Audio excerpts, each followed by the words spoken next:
Well, good evening, guys. We're going to start the night off by doing a little icebreaker. So, why don't you guys go around your tables tonight and talk about a time you guys gave up on something. I know it's right around New Year's, so maybe you already gave up on a diet plan or a exercise plan, or maybe a job you quit, maybe even a friendship, or possibly a marriage. So you guys just go around the table and you guys talk, and we'll come back and share a story with you.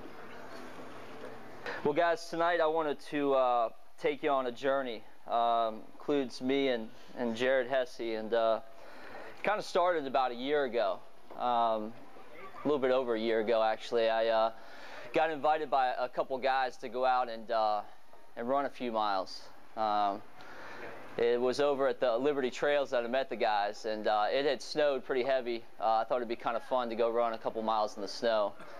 And just so you guys know, I had never really ran before I met these guys. So when I went out with them, I don't know if they kind of knew in the back of their head the journey they were about to take me on, but what I thought was a couple miles turned out to be 8 miles. So I was cursing them in my head as we were going up these hills. But after it was over, as painful as it was and as difficult as I thought it was, there's something about it that made me want to come back out. And it led to me actually meeting these guys out more. And as we got out there, these guys would be talking about these races they were a part of. And I'm sure you guys have heard of marathons, but I'm not sure if you've ever heard of an ultra marathon. These guys are running races that exceed 26 miles. They're running 50 Ks, which are about 34 miles. Some had even run 100 miles. So, as crazy as I thought in my head that this was even a possibility, I decided to take on an ultra marathon. So last year I did a race right around this time called Holiday Lake, and it killed me. But I got through it, and last year I basically had ran with these guys all year, and it led to this race, which it's called Hellgate. And just to tell you a little bit behind it, it's a race Dr. Horton has put on, and it's something that I guess it's a little exclusive. They don't really let everybody into it. I didn't really have the experience to get into it, so I put my name in a lottery. Lucky me, I got picked for it. It is a 100K. It's 66 miles and 0.6. So anyways, I tell you this because there's quite a story, that happened here at Hellgate. And just to give you a little bit more, backstory to it, the race starts at 12:01 a.m. It's in the middle of December, so you guys can picture how cold it is. It was probably about 18 degrees when we were out there. Got started the race, and the first third of the race, which is the first 20-some miles, is all in the dark. I hadn't really slept the night before, so I think at some points I was going up hills and I was sleepwalking. But as you're running through this thing, the sunrise comes up, you start to feel better. Kind of taking you on this journey, I got to about the halfway point, and that's really kind of where things start to creep in. You start having these things come through your head, like, is this really what you want to be? I think a couple times, why am I even out here? Probably what you guys are probably thinking in your head too. But you get through that, and you do some things. You eat, and you drink, and I was doing that for a little bit. But eventually, my mind convinced me that I shouldn't really be doing this. So the training that I had put into it, the discipline that I had put into, eating and drinking, that stopped. So for the last third of the race, which 20 miles to go, I stopped eating. And I got to the second to last aid station, which was about 13 miles to the finish line. I knew I should eat. My brother was there. He was encouraging me to eat, but everything in my mind told me, you know what, just go. Now, to me, 13 miles really didn't seem that much after a year of running. So for you guys, it might seem like a lot. For me, I thought, I'm just going to will this thing out. Dumb. I got a downhill, which was about, I don't know, maybe 4 miles, and then I had this climb. And as I was climbing and descending down, my body just shut down. Never experienced anything like it before. Just quit. I just quit to the point where I just stopped where I was and I fell over on the trail. So here I am laying on the trail. I don't know what I'm going to do. At that point, I'm just kind of like freaking out. And I knew there was going to be people coming. So the first group that walks up on me, they threw me their stocking cap and some gloves and said they would be heading on to get help. So as I lay there in, pink gloves, some woman gave me her pink gloves, which I'd never share that with you guys, but I put them on because I was freezing. But let me grab some water real quick. So I'm covered in other people's clothes. Another group of people come up. They're pushing leaves up on me. So as you can imagine, I'm sitting here, I got leaves on top of me. I'm over here shaking and freezing. Eventually somebody had the sense to get me up and get me moving. So as I'm walking down the trail, I've got to get 2 miles to the next aid station. Now, I'm expecting help to come. So I'm just convinced like it's going to happen. And I'm like just looking out in the distance and nobody's coming. And so I went on and I continued on just to kind of give you an idea. At that point, like they were just basically helping me hobble down the trail.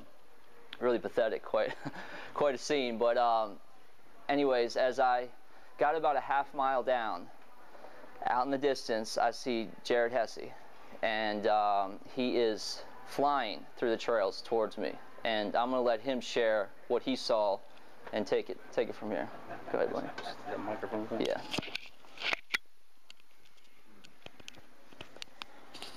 All right, well, my part of this story was pretty simple. As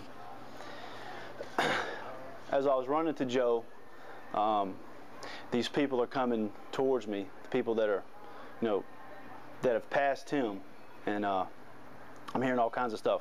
Call 911. He's laid down. He's swelling up.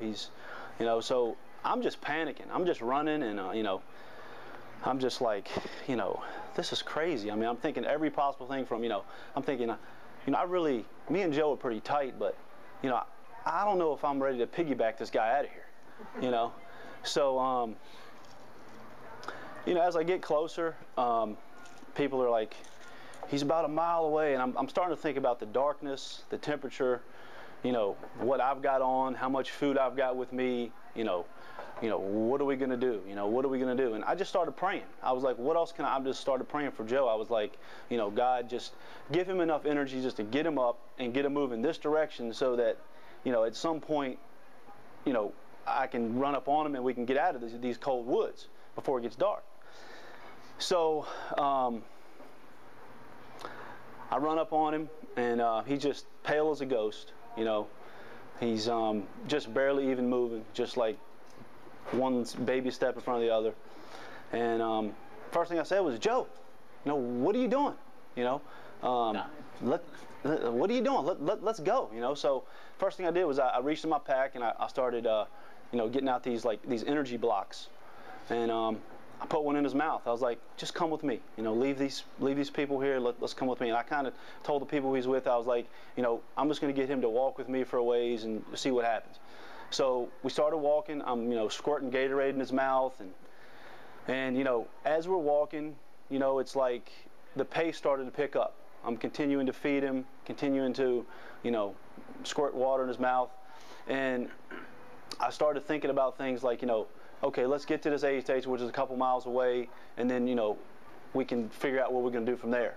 But I looked back at him, and I was like, Joe, there's nothing wrong with you. He's not limping. He's moving good. It was just a matter of, he had stopped eating.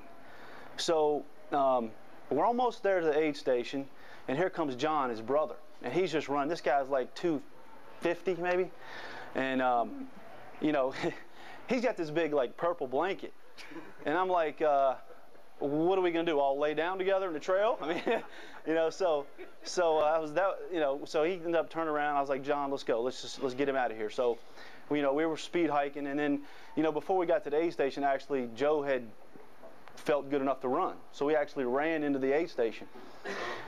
And, yeah, he's thinking we're done. So we get there, we look at the clock. The people at the aid station are like, this is what you got. I think it was like 80 minutes to do 6 miles, which is three miles up a hill and 3 miles to the finish. And I was like, Joe, let's go. Let's just go.